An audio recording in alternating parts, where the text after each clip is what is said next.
comment quitter les 100 dollars à 1000 dollars dans une semaine en fait. Aujourd'hui, je t'apprends comment quitter les 100 dollars à 1000 dollars dans une semaine en fait. Je m'appelle Christian Moussouma, je suis trader indépendant, fondateur d'une plateforme qui s'appelle Mousma FX. Si les thématiques de trading t'intéressent, abonne-toi sur ma chaîne, mets un like et restez jusqu'à la fin de cette vidéo parce que vous saurez comment quitter les 100 dollars à 1000 dollars en fait dans une semaine. Let's go! La première chose que vous devez savoir avant de commencer à scaler les comptes, c'est qu'il faut avoir un minimum une bonne stratégie en fait. Je dois t'expliquer comment avoir une bonne stratégie en fait. Une stratégie, c'est construit pendant 6 mois au maximum en fait. Que personne ne vous mente en fait. Oh, il fallait 1 mois ou 2 mois pour avoir une stratégie. Non. Pour avoir une stratégie, il faut au moins 6 mois. Pourquoi 6 mois? Parce que dans ces 6 mois-là, vous allez créer la confiance avec les marchés en fait. Et vous allez backtester ta stratégie pendant quelques jours pour savoir est-ce que la stratégie fonctionne ou ne fonctionne pas en fait. C'est ça, les 5 graals en trading en fait, c'est la stratégie en fait. Parce que sans stratégie, vous serez toujours perdant dans cette marché en fait. C'est pour cela aujourd'hui, je dois t'expliquer la première chose qui est avant de scaler un compte, vous devez avoir une bonne stratégie. Et pour avoir une bonne stratégie, il faut l'avoir backtesté pendant au minimum 6 mois en fait. Pendant 6 mois, vous devez backtester votre stratégie dans toutes les conditions des marchés en fait. Dans le news, quand il n'y a pas de mouvement, dans les règles. Tout ça, c'est très important pour avoir confiance dans votre stratégie. Pour avoir une bonne stratégie, la première chose que vous devez avoir à côté, c'est le journal de trading. Le journal de trading est très important pour scaler une stratégie en fait. Parce que le journal de trading va te permettre, va t'aider de regarder là où tu fais les erreurs en fait. Souvent en trading, on fait les erreurs sans le savoir. Tu peux prendre un trade et du coup, ça part en positif ou ça part en négatif. Vous n'aurez pas le temps de revenir pour vérifier ces trades là. Alors, votre journal de trading sera là comme une arme qui vous montre là où vous avez fait les erreurs. Parce que souvent, vous allez revenir pour regarder les trades et analyser où soit les trades a été gagnant ou perdant, comment vous avez entré. Alors, c'est grâce à votre journal de trading, vous aurez tout le news là. Ok, c'est cet outil là qui va te permettre de créer ou soit d'avoir votre confiance à votre stratégie en fait. Le journal de trading est la première chose qui va vous permettre de créer ou soit de fonder ou soit d'avoir une bonne stratégie. Et cette stratégie doit être backtestée dans toutes les conditions pendant 6 mois. C'est la première étape que vous devez faire et vous devez avoir pour créer une bonne stratégie dans les marchés financiers en fait. Et c'est quelque chose que je recommanderais à tous les traders qui commencent le trading de chercher d'avoir une bonne stratégie en fait. Dans les prochaines vidéos, je dois publier comment faire une bonne stratégie. La deuxième chose que vous devez avoir pour scaler d'un compte à 100 dollars à 1000 dollars, la deuxième chose, ça va une bonne psychologie en fait. Regarde, je reviens toujours à la psychologie parce que c'est une grande partie du trading que nous faisons chaque jour. Parce que le trading, ce n'est pas seulement la stratégie, mais il faut savoir qu'une grande partie, c'est la psychologie en fait. Pour scaler un compte à 100 dollars, à 1000 dollars, vous devez d'abord avoir une bonne psychologie en fait. Et pour avoir une bonne psychologie, vous devez tester votre stratégie en fait. Et la stratégie en fait, vous devez avoir confiance en votre stratégie. Parce qu'il faut savoir que dans le marché financier, il y a des moments donnés où nous serons en négatif en fait. C'est-à-dire vous n'avez pas de gain, vous aurez toujours des pertes successives.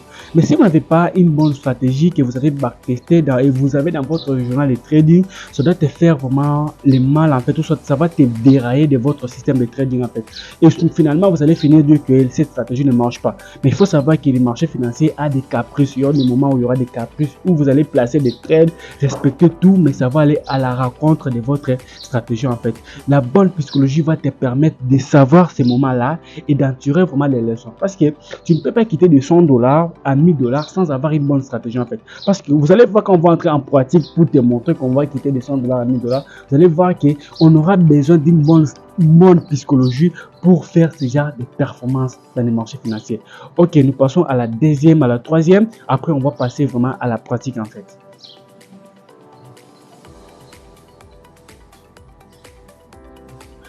La troisième, c'est une bonne gestion des risques. Ouais, quoi. Souvent, on te dit souvent la gestion des risques, c'est d'avoir des risques 1% à 2%. Mais non, dans cette vidéo, moi, je t'apprends juste de quitter des $100 à $1000.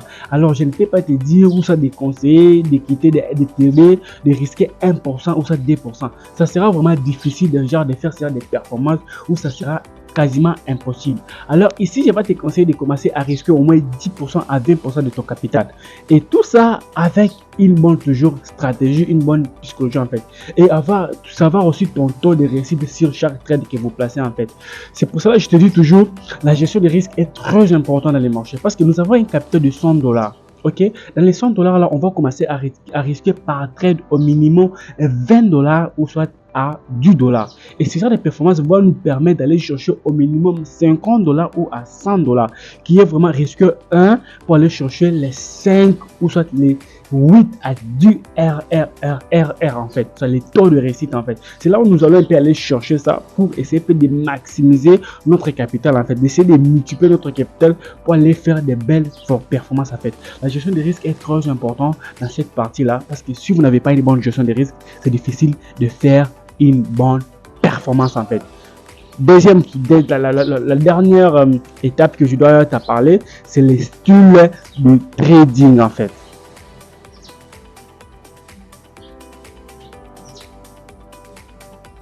Oui, il faut savoir que le style de trading est très important dans les marchés financiers. Le style de trading est tellement important. Très important même. Ok?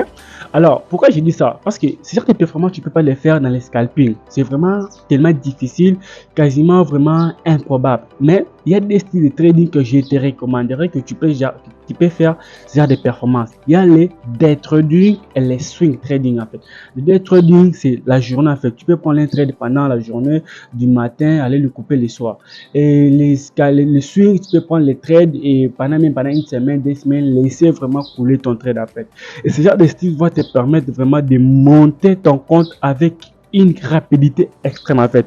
C'est comme ça que j'arrive à multiplier mon compte et quitter de $100 à $1000 en fait. Pour ce moment, je dois t'expliquer maintenant en pratique comment tout ça doit se faire en fait, pour que vous soyez pas vraiment en difficulté en fait. Mon nom c'est Christian Moussouma, je suis trader indépendant. Abonnez-vous sur ma chaîne aussi, mettez un like, partage. Si vous avez la difficulté ou si vous avez un problème, mettez dans les commentaires, je dois essayer un peu d'expliquer sur les sujets qui vous tracassent en fait. Et aussi j'ai une communauté en trading, vous pouvez vous rejoindre, ça va vous aider de vous développer parce que c'est mieux d'être en communauté, parce que quand vous êtes en communauté, il y a des erreurs qu'on fait souvent quand on est tout seul, mais on laisse ces erreurs là. Mais quand vous êtes en communauté, on doit s'entraider et savoir corriger certaines erreurs de certaines personnes en fait. Alors, je dois passer à la pratique pour te montrer dans mon graphique comment on fait pour escaler un compte de $100 à $1000 en fait. Ici, je suis sur mon TradingView. On va aller sur la paire de GBP en fait. Vous voyez ici, par exemple, je suis dans un trade qui part déjà positivement. Ok, c'est un trade, ça c'est un trade parce que moi j'avais un truc par ici à la fin de cette bougie-ci. J'ai fait un truc là parce que mon swing c'est pour aller chercher les 12 RR. Vous allez voir ici, c'est au risque par exemple $10 ou soit $20 par ici. Quand le marché coule jusqu'à la fin, nous allons nous faire au moins $200 de bénéfices. C'est-à-dire, nous allons multiplier notre compte fois D en fait. Tu comprends? Nous allons multiplier notre compte fois D en fait. Fois 3, je pense. Fois 3 ou fois D en fait. Donc, vous avez $100, vous allez multiplier fois, vous allez aller chercher les $200 de bénéfices en fait. On avait au minimum $100 ici. Ici, on a $100. On a un $100 ici. Où on a risqué $10, on a risqué $10 ici pour aller chercher au minimum $100 de bénéfices. Ok, alors une fois qu'on a ces $100 de bénéfices, comme notre capital devient à $200. Ok, avec $200, il faut savoir que nous avons maintenant un bon levier pour aller chercher au minimum les $400. Les $400.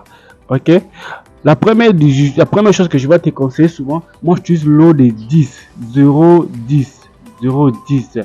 Ok, j'utilise l'eau de 0,10 pour éviter de me faire sortir du marché. Ici j'ai utilisé l'eau de 0,10 pour aller chercher au moins le double de mon compte en fait. Ok, pour aller chercher au moins le double de mon compte.